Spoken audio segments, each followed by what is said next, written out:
Okay, good afternoon. So ngayon na April 10, day 95 ng aking learning journey sa C++ tutorial. So tara, continue tayo.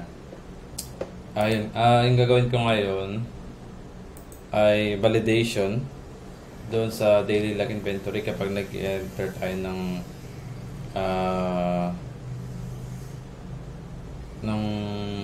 tawag doon, yung item count ng mga products or yung mga products kasi yung kahapon pag enter ko ng non-integers nag continuous scanning, so yun yung i-handle natin sa yung banda sa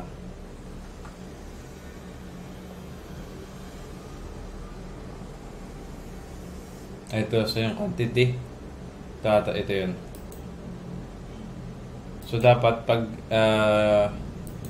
hindi integer,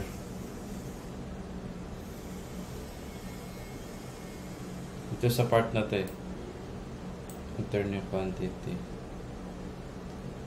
Ito tayo ang dito.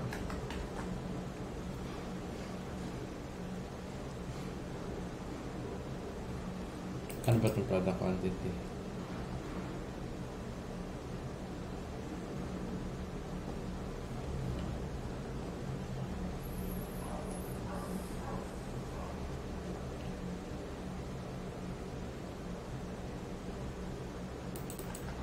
Saan ko ito initialize? Dito. Pero ano siya? String. Tapos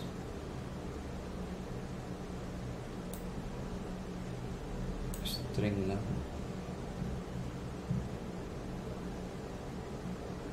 Get lang.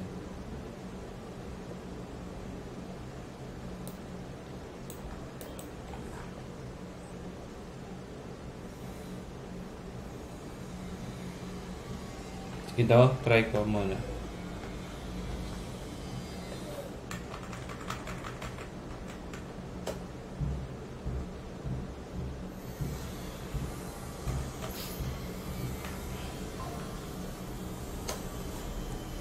Ano ba master password ko?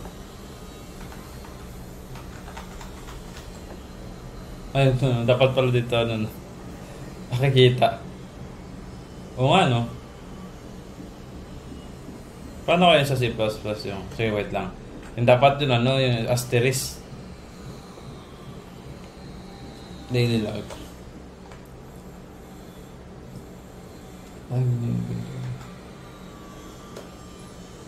Yan, adding name inventory.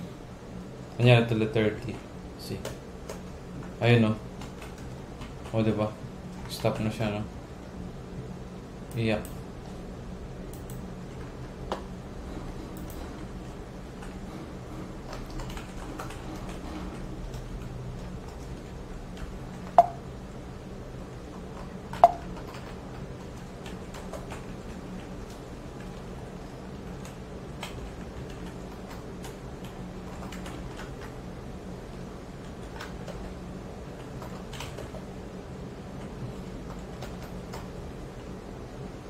Ayan.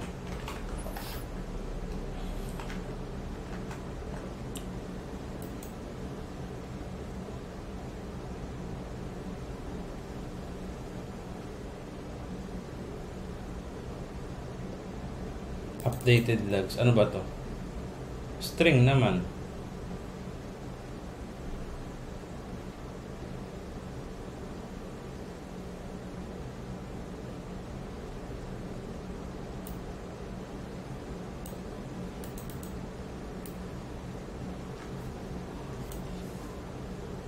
Ano ba ito? String quantity. String din.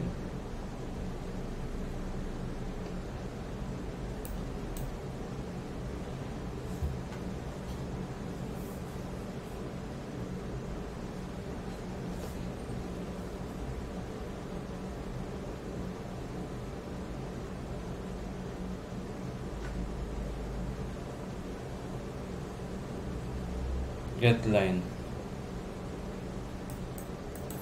Ayun.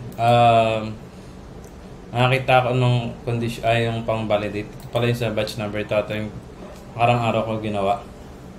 Ito yung pag-scan ng kapag non-integer yung na-input doon sa kunyari letters doon sa naka-define na integer variable kasi batch number dito is integer, so dapat yung ma-input ni user is integer. Paano kung nagkamali siya, hindi siya makakatch, siya dapat i-catch yun tapos ulitin lang. So ito yung code, tapos punta tayo sa enter quantity. Yeah, ito kasi yung quantity is integer, so ito yung so dapat stdcin quantity yan. Tapos pag hindi, i-clear lang siya, tapos pag else yan. Pero syempre kailangan naka-while.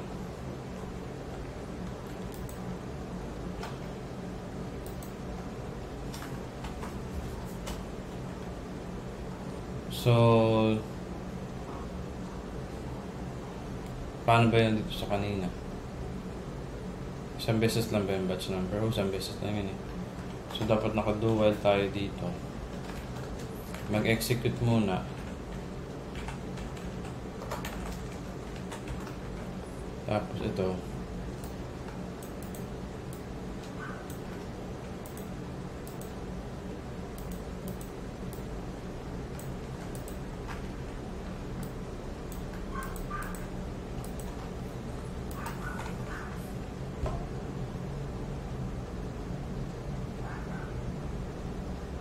Ay, ito wala na.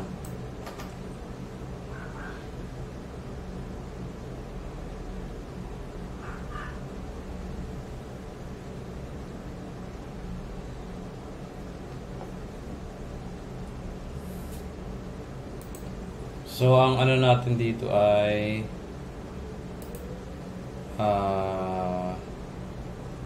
meron tayong ano, no?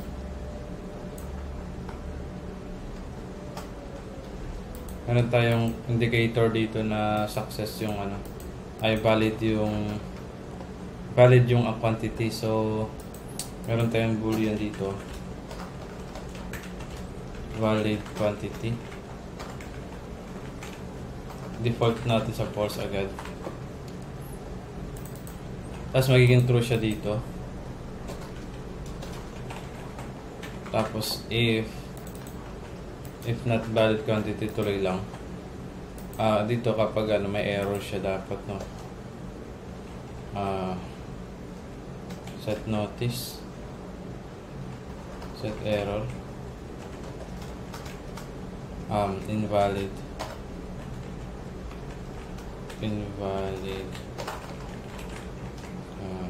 quantity. Tapos dito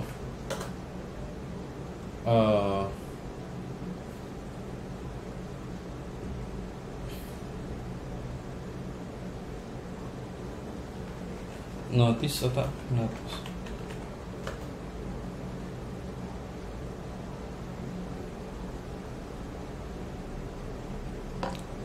Invalid. Ito na lang, ito na lang.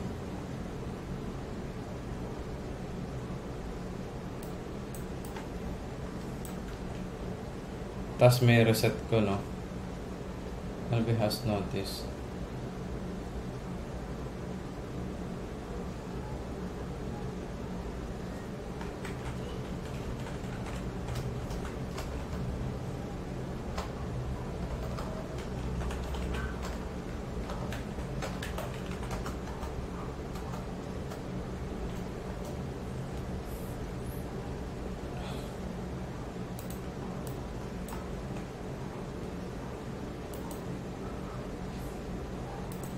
Dito ay pass notice, display notice, no?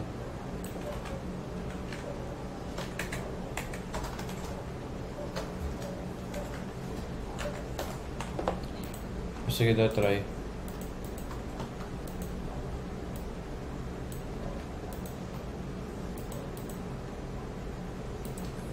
na yan.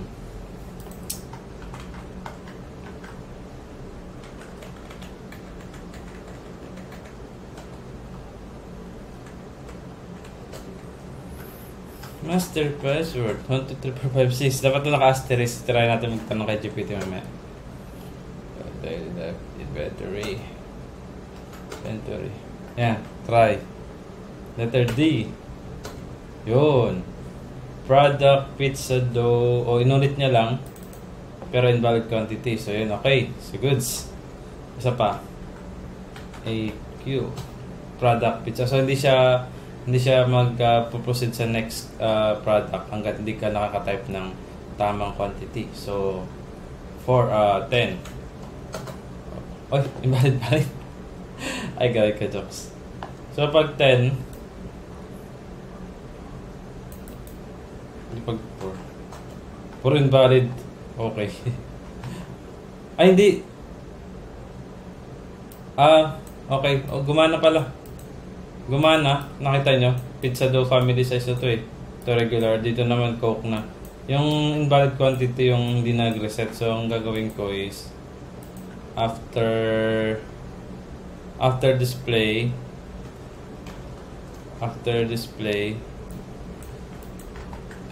reset. Yan. Siyempre. Okay, so yan. Goods na yan. Tapusin ko na lang to.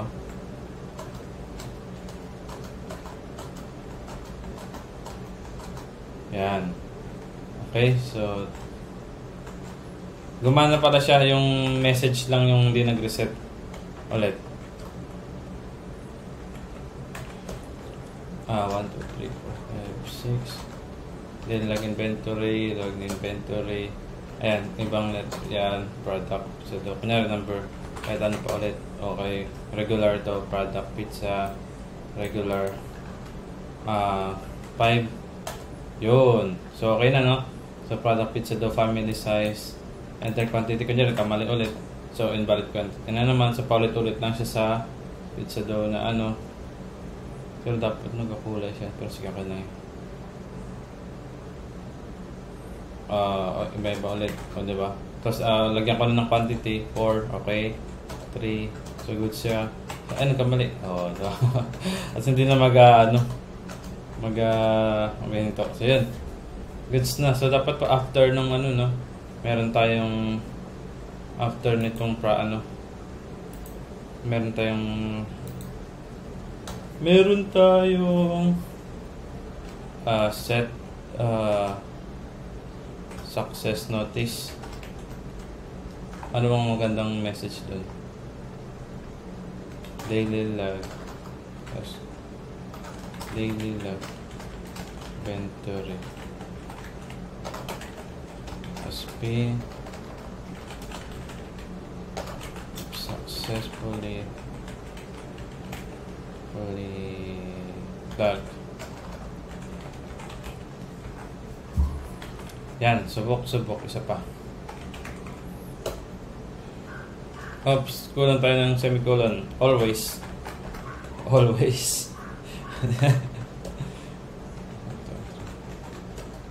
Really like. Yan. Okay, tapos na ito. Oy, sana. Wala.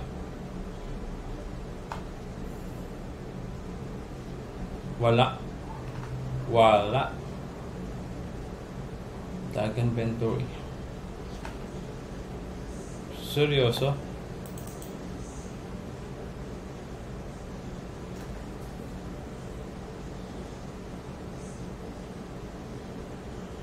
Add record inventory.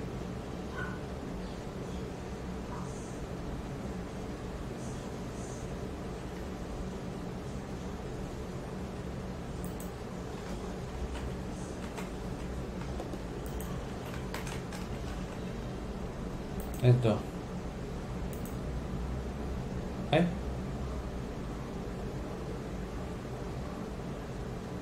Ito. Wala akong ato. Kailangan ko nito. Ato. Anong ato? Yan. if base log inventory has notice, display notice, blah blah blah. Yan. So kahit wala na to, tanggalin natin yan. Yan. Dito rin. Yan. Display menu. Get choice input. Get choice. Okay. So wala pala ako nalagay na notice dito sa menu ng inventory. So gagana na ito. Oops. Base product where base log inventory. Yan na pa pala ng copy paste. Yan. 2, 3, 4, 5, 6. Inventory. Yan.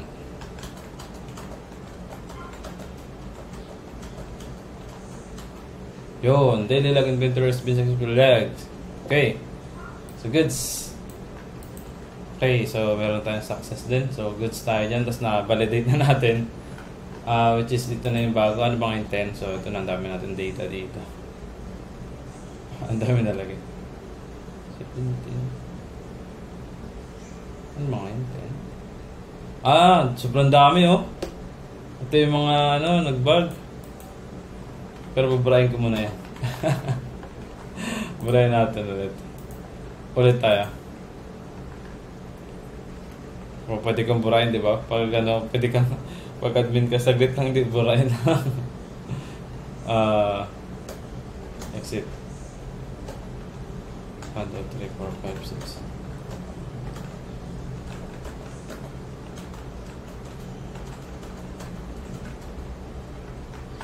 Teka lang. Parang may nakita akong yun sa pag ko kanina. So kapag ganun,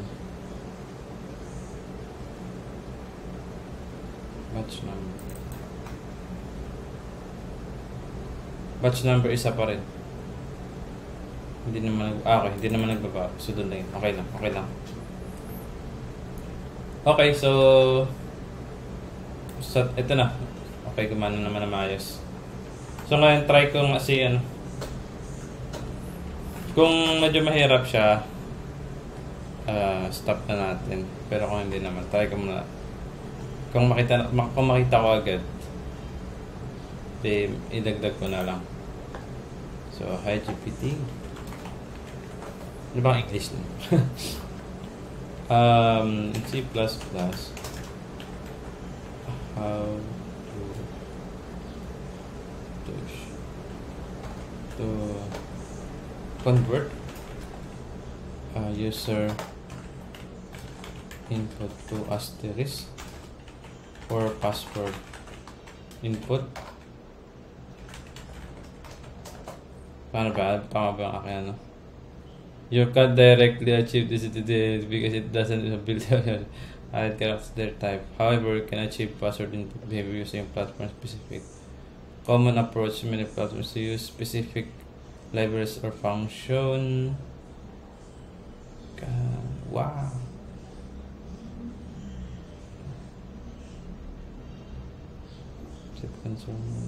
In Windows yun in Linux. Echo. Grabe. Kaiba pala to. Echo off, echo on. Oh. Saan ako? Still Windows latest. See how echoes.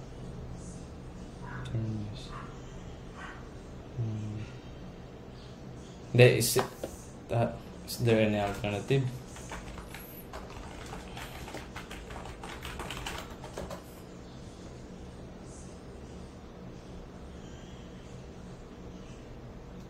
Territory.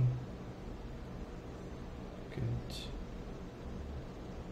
Password. Ito mas madali Termis. Check the Flutters Windows. Else. Termis. Conio. Function emulate catch. Edgar, catch while, password plus CH,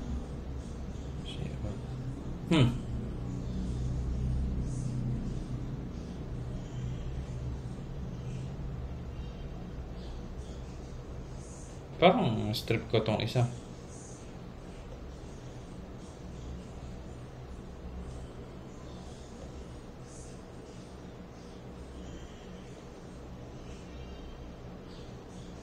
Save ko muna yung ginawa ko ngayon. Para save ko sa... commit ko muna. Strike ko yan. Add validation to add inventory. Add to log inventory. Inventory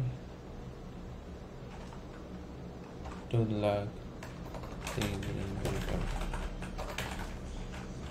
Yan. Okay, sige, subukan ko tong strip ko tong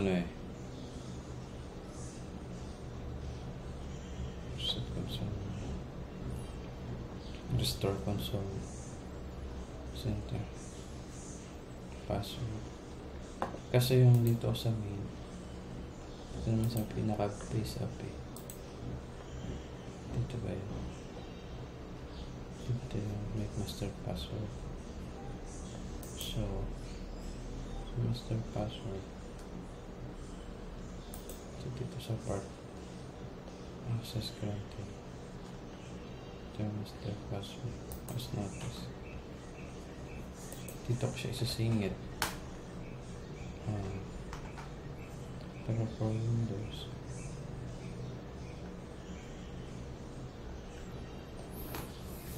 so ngayon, si master password, ipapasa ko siya sa, kailangan ko siya ipasa sa, kailangan ko itong gawa ng function. So, void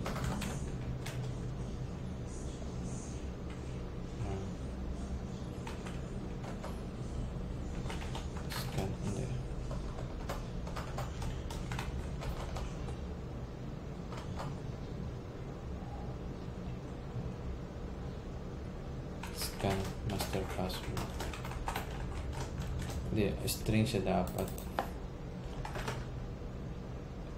Same password. Sticky string.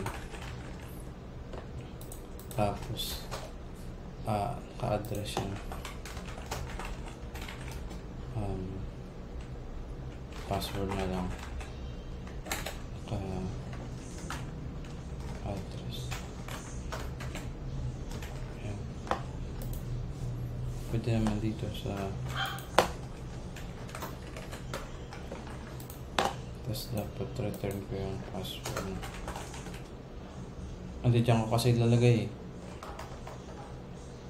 So, return password.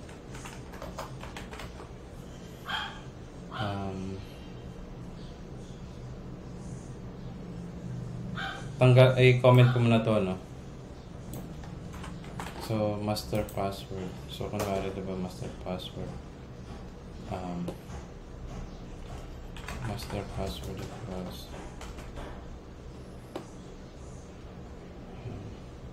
scan master password.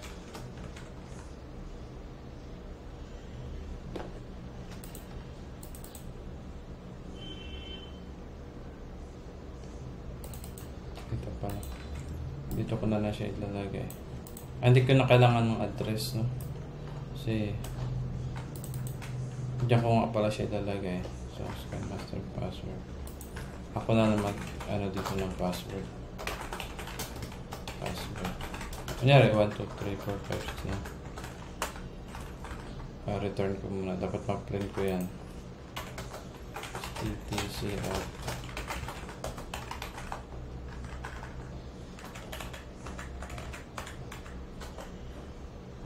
AR pa. Sanay ako sa Sa Ruby. Sanay sa Ruby. Kahit kasi single tsaka double quote, hindi siya case sensitive. Ayan, okay. So, nakuha ko tong mapansin nyo nakuha ko, no? So, gumana naman. Ngayon, wala yan, no? Tapos, kukunin natin.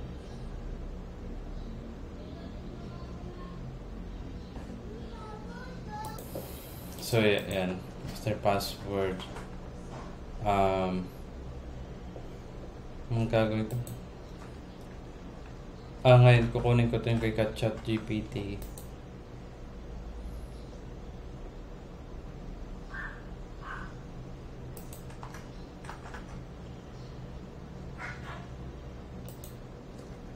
Mag-include tayo dito. Katulad ng sa base kapag Windows. Yun na, if Win32. Win32 din pati sa kabila. Ayan, if Win32 else. Ayan, ganito. So, meron din dapat ako dito sa base. If Win32 Windows Edge kapag Terminus.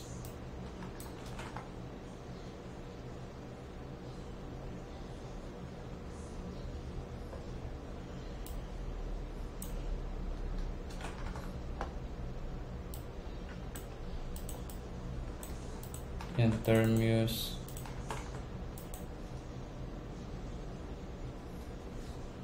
Ayun na pala, kailangan ko pala din to eh. Ano ito? Hindi, iba pala doon. Okay. So yan. Ngayon, dahil meron na naka-initialize na ako, kailangan ko na, kailangan ko to. Ipahin ko na yan. Dito natin ilagay sa baba.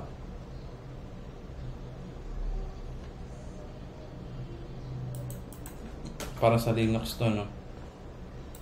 At saka sa Mac.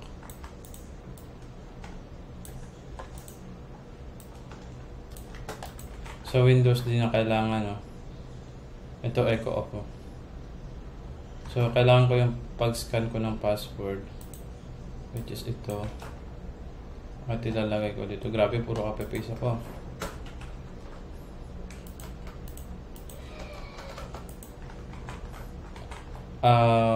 Yun, kailangan ko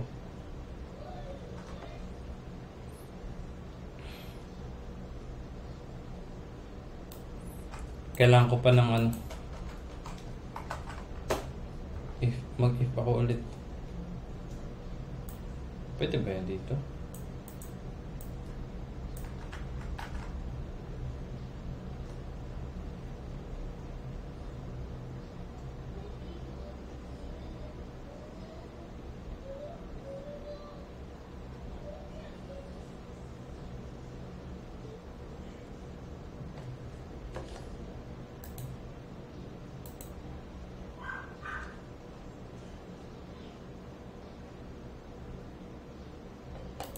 Ito. So, kailangan ko ganito nga rin. Okay. Ito nga muna siya. So, dito.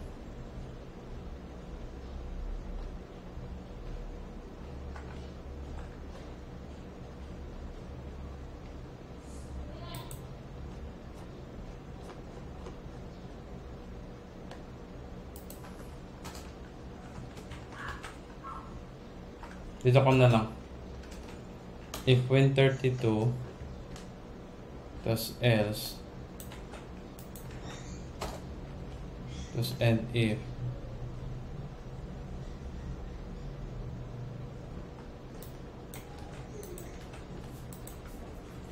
may parehas na function, no?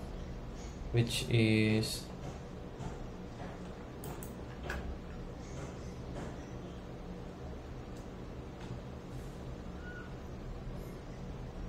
ito, scan master password.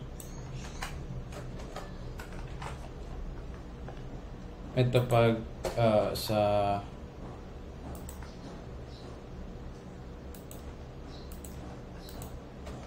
para ma-scan master password, no? Pag sa kay ChatGPT, ito lang. Kailangan ko pala yung pag-scan ng password.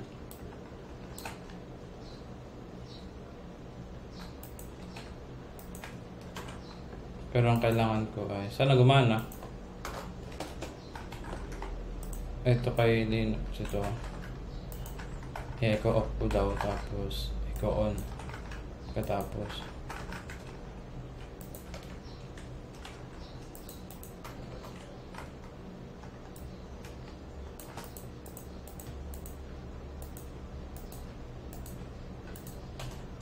Tapos kay Windows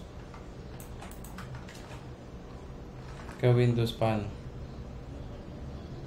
Ito daw kay Windows yung echo off nya ito.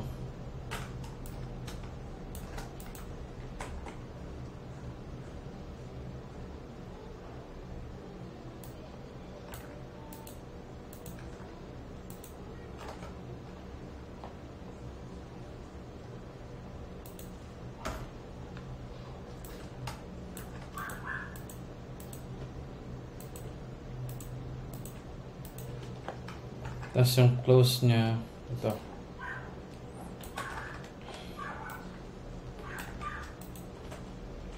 So ganyan kay Windows, no? Okay, ito yung sa Linux tsaka Mac. Sige daw, try. Tapos scan master password. Magre-return siya ng string which is galing dito sa password, no? As in password.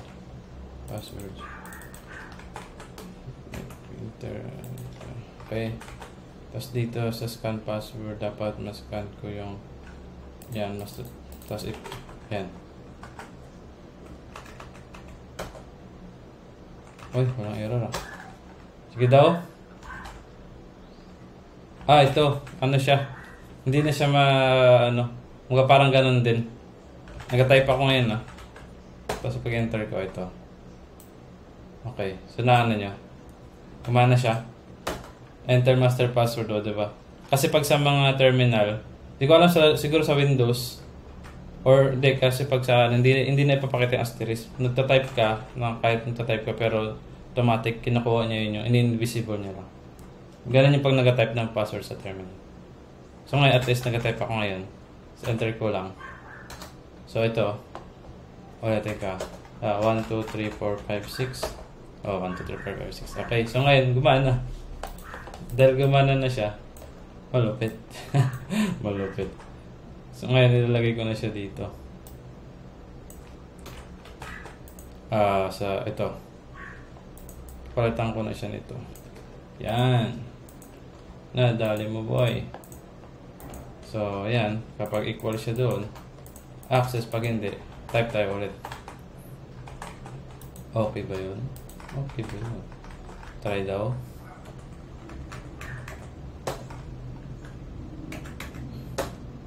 Yan. So, kunyari mali. So, invalid master password to. So, mali ulit. O, yan.